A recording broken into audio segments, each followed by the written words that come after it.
Hey guys, SuperHorrorBro Mike here, and in today's Five Nights at Freddy's Help Wanted video, we take a look at the scariest moments from the game. These sections which are perhaps most intense and claustrophobic, or simply feature a terrifying jump scare. The world of Five Nights at Freddy's has never been more exciting and chilling to play than it is here in virtual reality. So sit back as we explore its scariest moments right here in this video.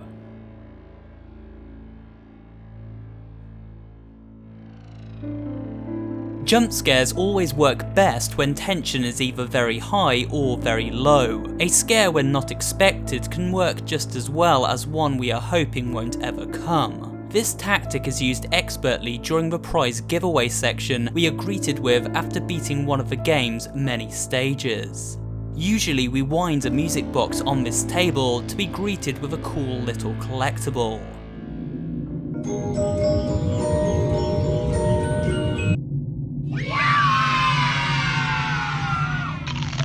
These range from food items to action figures to giant plushies of our favourite FNAF characters, and usually this screen is a safe haven between the tension found elsewhere throughout the game. However, on rare occasions, Help Wanted decides we perhaps don't deserve this much needed downtime, and decides to scare us upon winding the music box instead. This jump scare is so randomised and unexpected that it tends to be scary every time we encounter it, but obviously nothing beats the first time.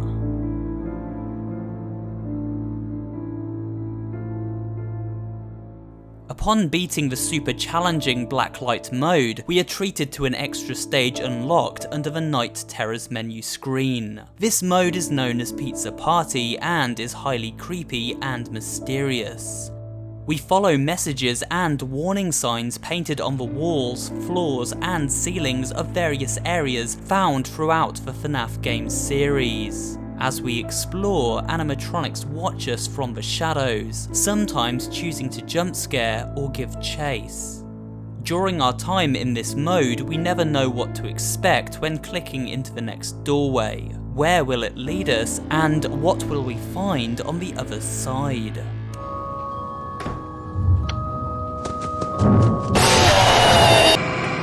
After finally navigating to the pizza party itself, the creepiest moment of all occurs as the ominous anomaly GlitchTrap beckons us to follow him behind a curtain and onto a stage.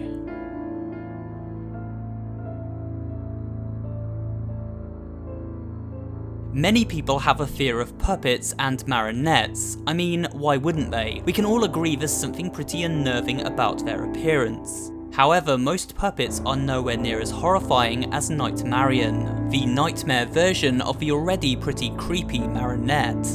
In this mode, we play as a young child who, using a flashlight, must check for darkened hallways either side of his bedroom to make sure this sinister entity doesn't sneak up on them. We only have a few moments to quickly shut the door to prevent Nightmarionne from gaining entry and attacking us with a chilling game over screen.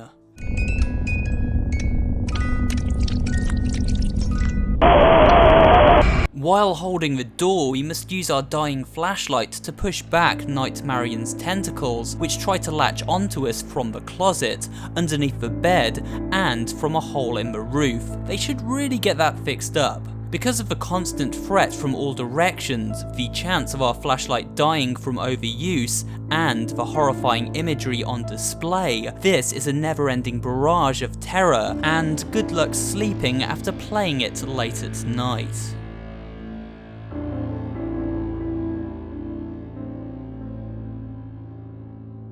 Five Nights at Freddy's 2 has always been one of the most intense due to the balancing act nature of its design. There are so many factors at play to keep track of. Check for cameras to see where your animatronics are, flash your light down the hallway to repel Foxy, keep an eye on the vents either side of your office, and if something gets in, quickly equip that Freddy mask to hide your identity. It's really creepy putting on the mask in VR and seeing an image of an angry animatronic flicker into view just inches from your face. but it's the constant need to crank that music box that really makes things extra tense. Fail to do so and you'll be met with an instant game over.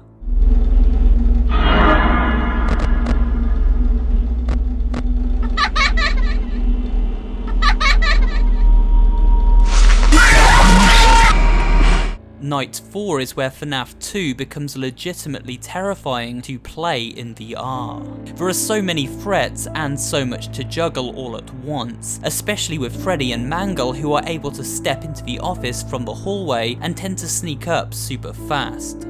This mode requires risk-taking, bravery, and fast reflexes to overcome during its later stages, and for that reason alone, deserves a place amongst the game's scariest moments.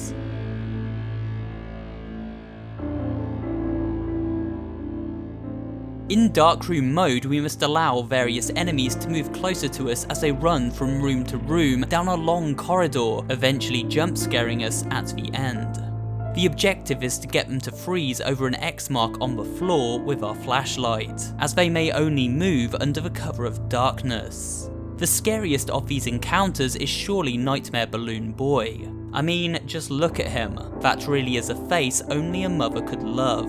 This game mode and enemy are already pretty nerve-wracking as we sit in the dark playing a game of chicken with our flashlight. However, it's upon activating the Blacklight mode that things get seriously scary.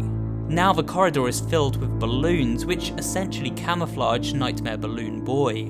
It is now incredibly hard to track his movement, and not only does this make things much trickier, it also greatly exaggerates the scare factor itself.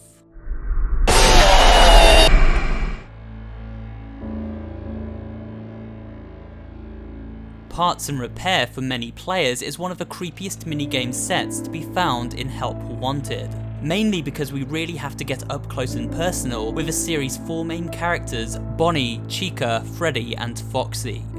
During our time with each of these animatronics, we must fix them up by cleaning their exteriors and fitting new parts inside them. One careless move while carrying out this maintenance and it's game over with an abrupt jump scare. Remove all food particles from Chica's exterior and place it in the refuse bin on your right.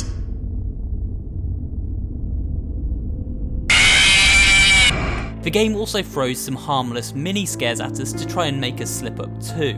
Carefully press the 2 buttons located on either side of Bonnie's jaw. Well done. It really is a mode where we are kept on the edge of our seats.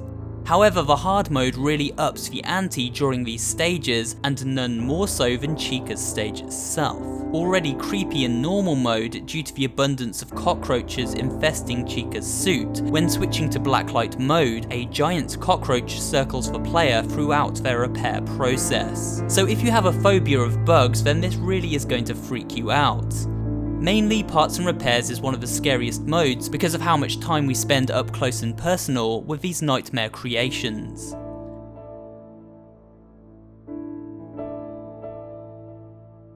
Not only is FNAF Night 5 the hardest stage of Help Wanted, it is also one of the scariest. It plays exactly like previous nights of the original classic game.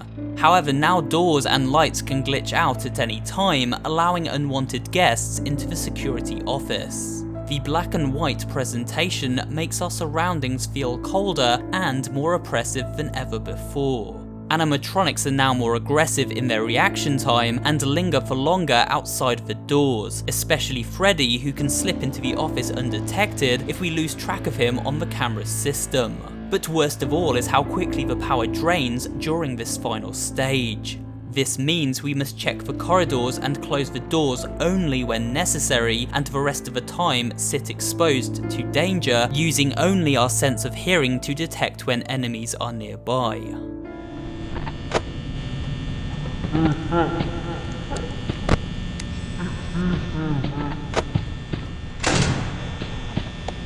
Foxy can leave Pirate Cove and attack at any time, meaning the player must be ready to close the left side door at a moment's notice.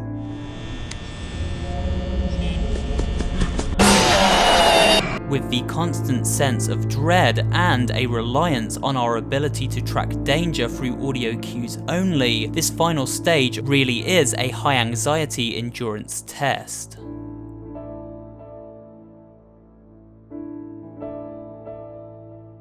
If you followed Help Wanted closely, you'll probably know about an all-new character known as GlitchTrap, a virus-based character within the beta code of the game who stalks the player during time spent in the menu system after collecting these secret tapes. These tapes recreate GlitchTrap, and so the more we discover, the closer he gets to us. The first time encountering GlitchTrap is highly creepy and disturbing. He stands and waves at the player while making a strange moaning or perhaps contorted laughing sound. His backstory is vague, but we discover he is trying to merge with our character. It wants to escape through someone plugged into this game. That's you now. Eventually we can defeat him by collecting all tapes and performing a hard reset of the game thereafter. But this ominous character who stands over us and can randomly appear beside us at any time is one of the most unsettling things we encounter during our journey through Help Wanted.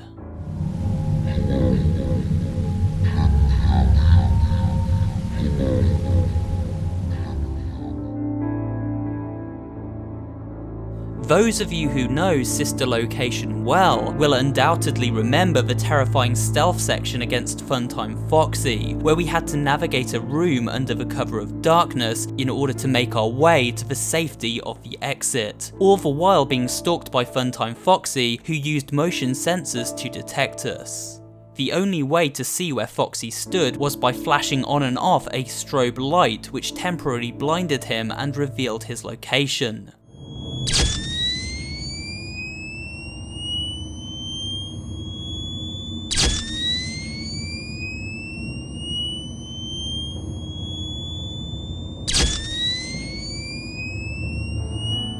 In Help Wanted, this mode is pretty much the same, but now in VR with complete free movement. Flashing the light to reveal this haunting animatronic, sometimes standing just feet in front of us, and knowing we must then navigate around it is genuinely scary. This is only made worse with Blacklight mode, where other animatronics are thrown into the mix, making navigation several times more difficult and daunting.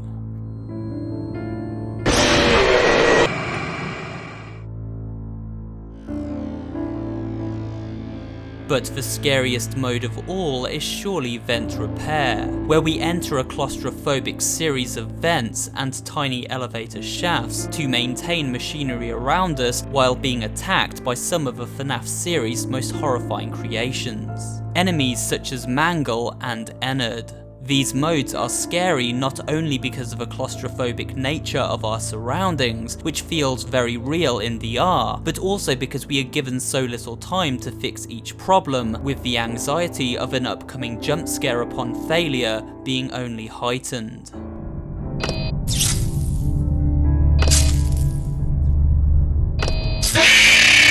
Being stuck in the vents with these nightmares is not a pleasant experience, and it's here in this mode that FNAF Help Wanted gets its most effective scares in.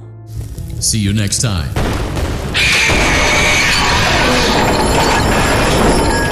And that's it for today's video. Please remember to give it a like if you did enjoy watching, and maybe drop a comment too, as well as subscribing to the channel and turning on notifications so you never miss an upload.